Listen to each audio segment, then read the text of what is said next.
Good day to you viewers, this is Mompuliki Makwana, the author of the book The Birth of Greatness, and welcome to it, Celebrating Greatness Show, where we celebrate individuals who are making an impact and are making a difference in their communities. Today, I have none other than Shamil Dumisang Ahosi, the Managing Director of Square Gate Holdings and also the founder and the chairperson of African Union Youth Club. Shamil Ahosi, thank you so much and welcome to the show. Thank you so much and thank you for having me. How is the new year so far? Coming up really well, and compliments to the viewers. Thank you so much. Yeah. And I see that you have been doing a lot of work, at least towards the end of 2019. You are doing so much work, especially with the African Union Youth Club, as well as your company as well. So I want you to share what you do with the viewers, the work that you do, and the work that you are currently doing. Thank you.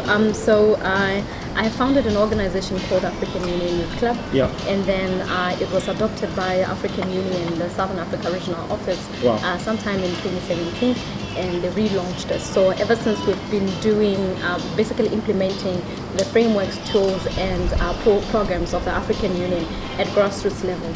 So besides that, I also have founded, or rather have a company of my own, where we basically look at communications and image consultancy.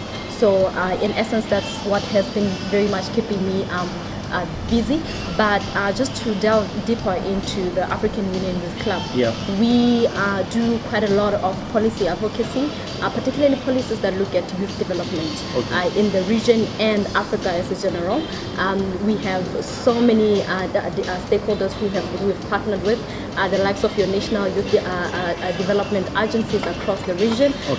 But also we do work with young people who are either in schools, out of schools.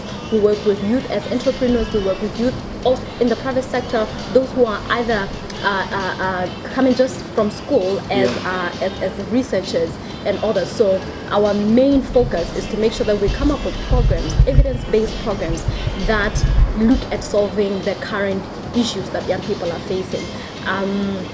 In light of the African Union Youth Club, we do consolidate and strengthen all efforts of youth development stakeholders to make sure that young people are part and parcel of Africa's development agenda. But just, I think in essence, for AUIC, that's what we have been doing. So in terms of membership, we have members across all SADC member states. We have developed a database that basically tells us where are young people in Africa, where they are, what they are doing, and how what sort of assistance they need, and what sort of skills they currently have. And that is one resource that we time and again use to make sure that policies that are currently developed are renewed, not renewed, but that are re-looked into to make sure that they fit the current needs of young people in Africa and the world in general.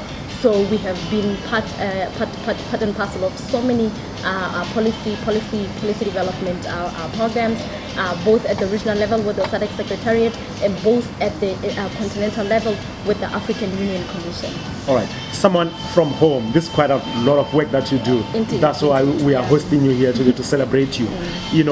Someone from home who is starting a business, who is running an organization, who just out of school, and they really want to see how this, African youth, African Union Youth Club, how it can help them. Where can they find this information?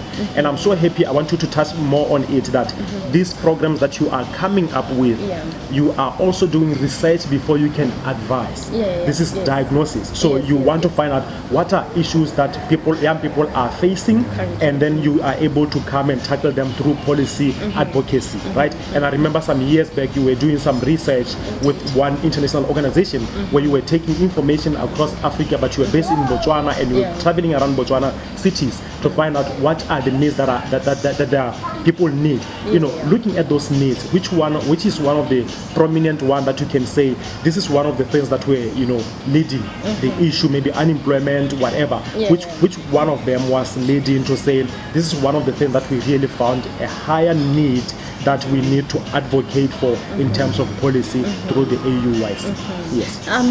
In terms of first, I think you asked quite a number of questions there. But first, let me tackle how these young people how is AUYC relevant to what young people are doing. Either they are in business, or they are just either scholars, or they are just thought leaders, or somebody who is aspiring to be a leader in the near future. So the AUYC's main mandate was to fill in the gap between member states at that very highest level, at the African Union level, and people at grassroots level. As you know, that there's quite a huge gap of information flow between what our leaders, that's our president, what they agree on in terms of frameworks, tools, and policies, what they agree on at the African Union level, and implementation on ground. But now AUYC comes on board to say that, okay, so as young people, we ought to know that just recently, Botswana became a signatory to the African, to the AfCFTA, that is the African Free Trade Continental Agreement. And what does it imply? What does it mean to a Botswana at home? Do people know, do businesses in Botswana, in Africa, do they know how to position themselves to make sure that they benefit from these frameworks that are being developed? And looking also at the fact that AUYC was founded on the backdrop, or rather the base is the African Agenda 2063. That is the vision of Africa towards 2063, to say from where we are coming from as Africa, what do we aspire? What do we aspire as Africans? Which Africa do we want to see? And hence they call it the Africa we want. And so all these tools and frameworks that are being developed currently are basically implementing tools to ensure that we reach to the Africa that we all want ultimately. And going on, it's just a matter of saying that young people can benefit quite a lot in knowing what is happening currently, continentally, regionally, and being able to align themselves with where the continent is going. I think one of the biggest hurdles that we've found in Africa so far is the fact that we do business, without knowing the environment in which we are functioning in.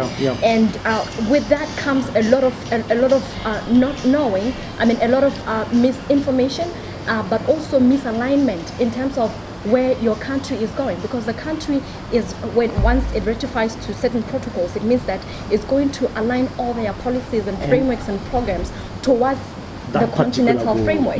And now, if at grassroots level, as implementers, the people who are actually doing the work, we don't know where our country is going or where our continent is going, it means that time and again we're going to find ourselves playing catch up.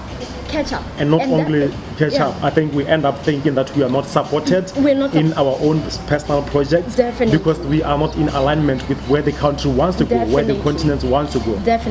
So it's just an issue of making sure that you look at what AUYC has been doing and align yourself with where the continent is going, and just basically look into it. I like it when particularly this is something that I always advise young people who are in business, and I say it's not so much what you say you're doing and whether you're not being seen doing or something like that. It's all an issue of alignment. Even when it comes to funding, investors don't just come and say, Shamil, we're funding your business. You have to align with what that investor intends to achieve ultimately. And if you're not aligned, they don't see value in what you're doing.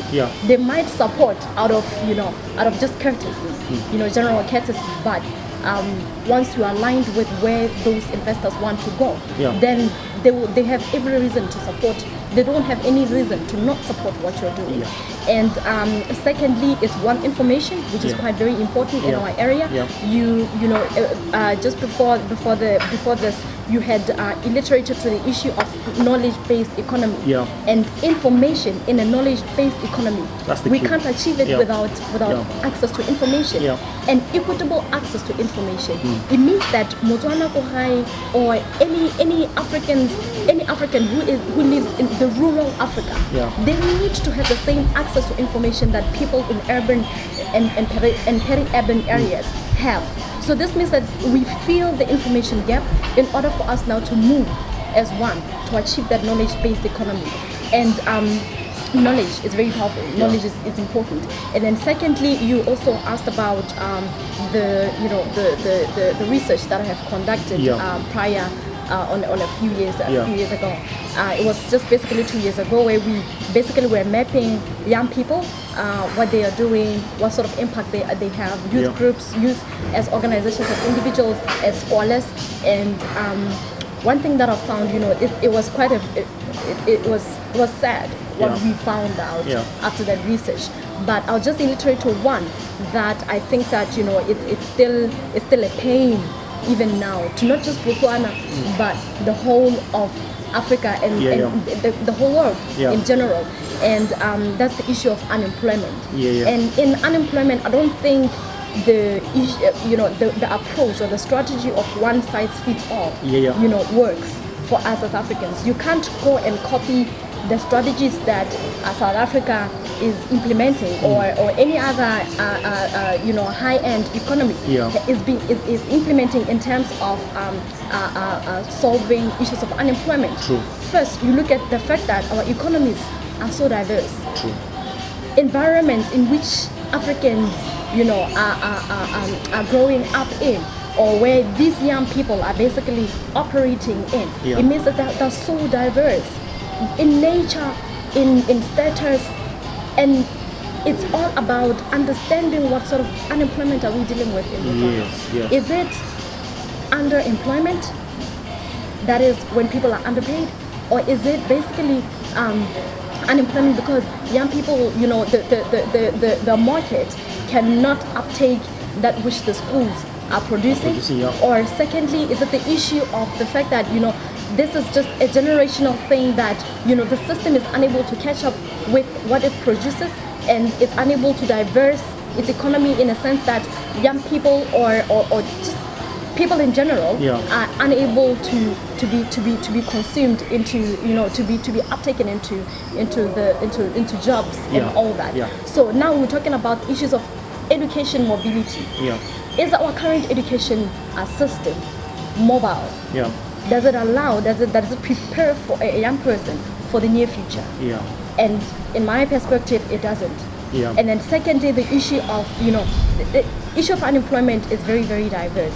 And one thing that I also found out was the issue that young people, because of the fact that there are no jobs, government is unable to create any more jobs than it has currently. And the private sector is quite very limited due to the fact that, like for example, in Botswana is the issue of market. But with the advent of the AFCFT, now we'll see companies now growing and being able to even take the products beyond the borders.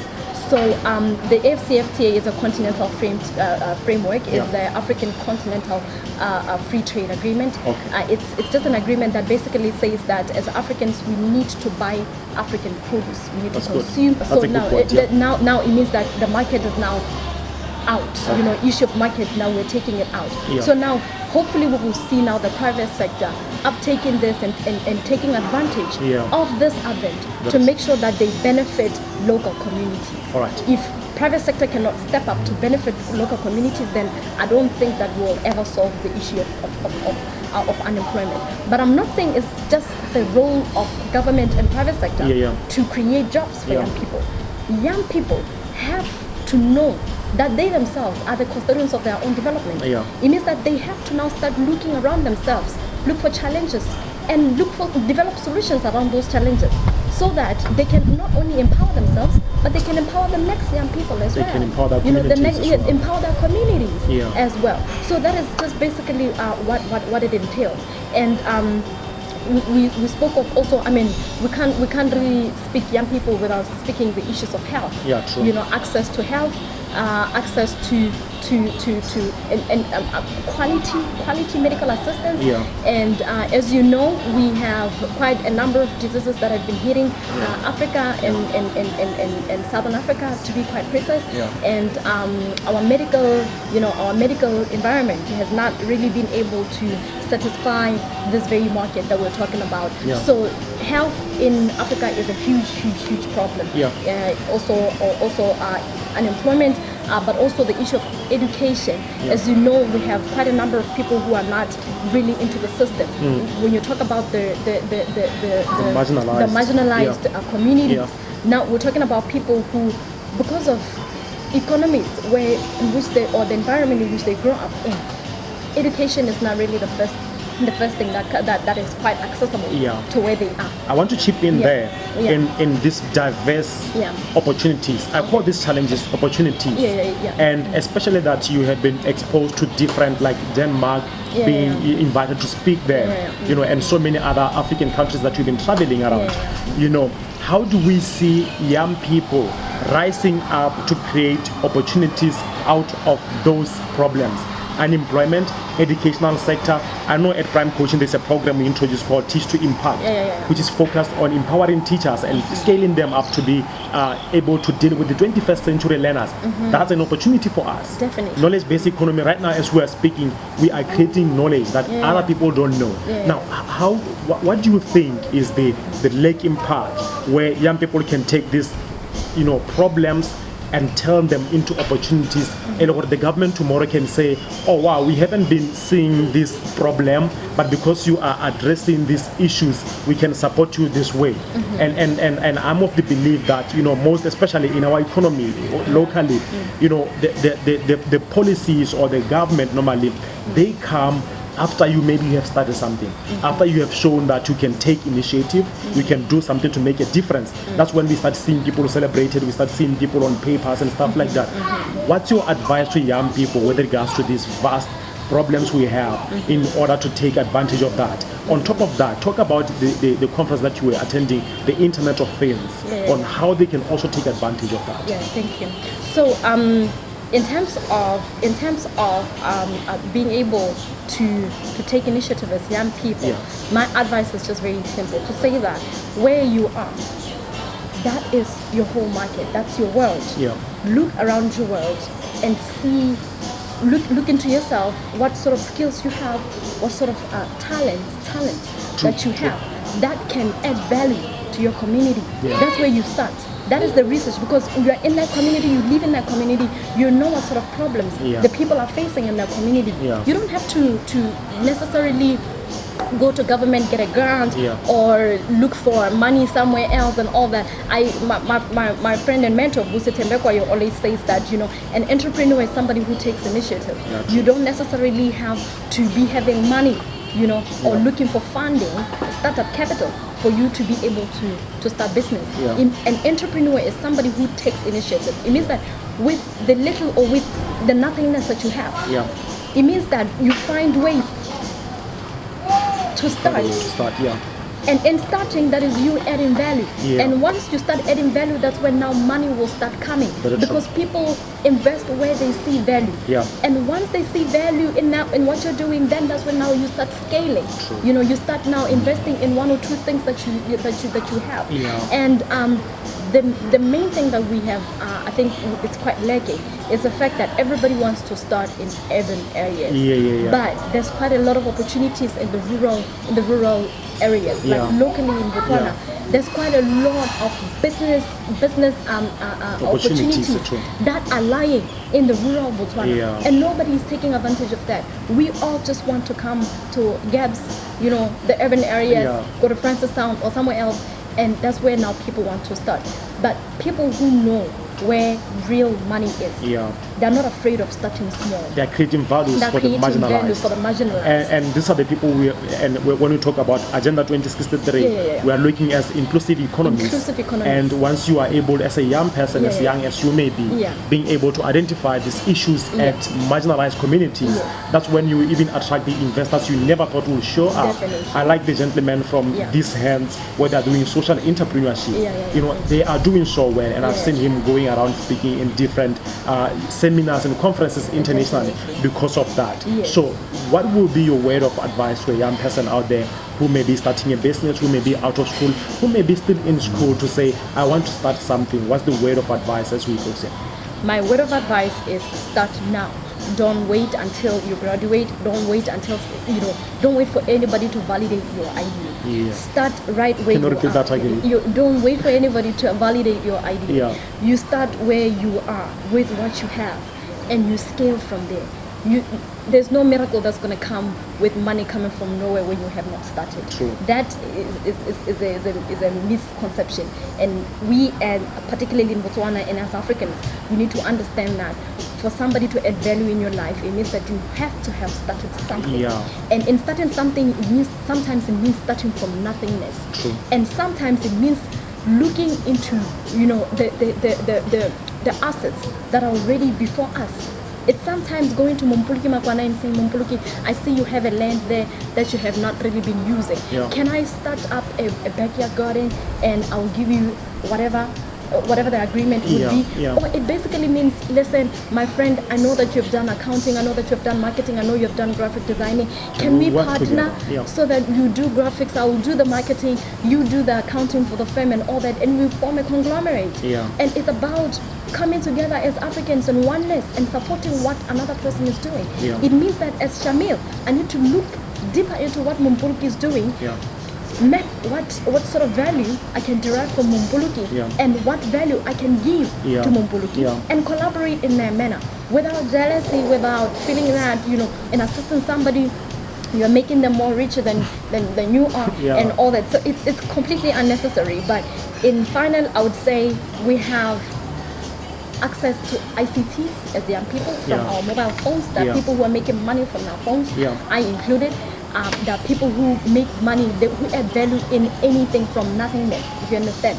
It's all about making sure that we collaborate. You start, you use what you have. ICTs, that's this, your mobile phones, they have so much value. Squaregate Holdings started from a mobile phone to a computer, and now now we have an office.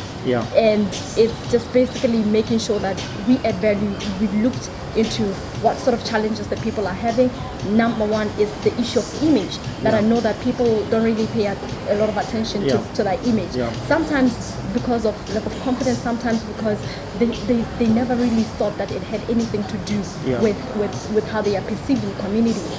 But nobody buys something from you if they don't believe that you have the capacity to offer. And sometimes it just means that from the first impressions, it means that from Mumpuluki, looking at Mumpuluki, do I really think Mumpuluki can do this thing? And because I see Mumpuluki can do it, even though I don't know Mumpuluki that much, it means that I can trust you. Image speaks louder than anything. Speaks louder than anything.